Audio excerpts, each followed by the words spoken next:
আওয়ামী লীগের আমলে তেল খাট ভরে রাখতো, পালং ভরে রাখতো। এখন তেল কেন সংকট? একটা ছোট্ট একটা তরমুজের দাম 300 টাকা। জিজ্ঞেস করলাম কেজি হিসাবে, তরমুজ কেন কেজি হিসাবে খাবো?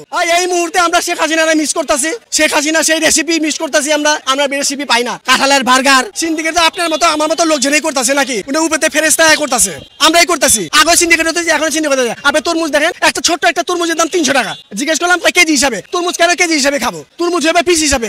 আপনি একটা ছোট্ট একটা তরমুজ 300 টাকা, 70 টাকা কেজি পরে একটা তরমুজ। এটা কি সম্ভব? সেই ফেরাউনের যুগে আমরা এখন রয়ে গেছি। আমরা তো মানুষ হয়নি এখনো। হ্যাঁ, লেবুটা বলতে আমরা এখনো মানুষ না। আর লেবু দেখেন, লেবু আপনাকে 60 টাকা খালি, তার 220 টাকা ডজন। এটা কি হয়? গত 3 দিন আগে আমি লেবু কিনছি, ডজন 60 টাকা করে। সেই লেবু আজকে 220 টাকা। আমরা কোন দেশে আছি? আমরা কি মানুষ? বলে আমরা পরিচয় দিতে পারি যে আমরা মানুষ? বিশ্বের সব দেশে রোজা আসলে সব সবজির দাম কমে যায়, সব জিনিসের প্রত্যেকটা জিনিসের মূল্য কমে যায়। আর বাংলাদেশে তার উল্টা চিত্র কেন?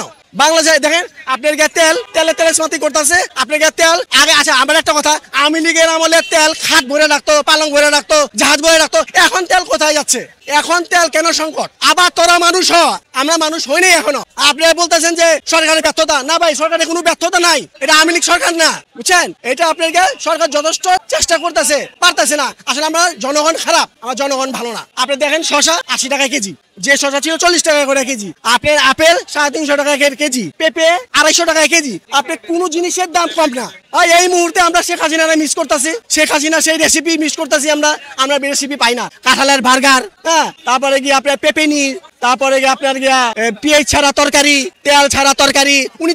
উনি খাতো। হ্যাঁ, আমরা শেখ হাসিনা বলতো আমরা খাই, উনি খাইতো। কেমনে খান আমাকে শিখাই দিয়া যান। এই বছর আমরা খুব কষ্টে আছি।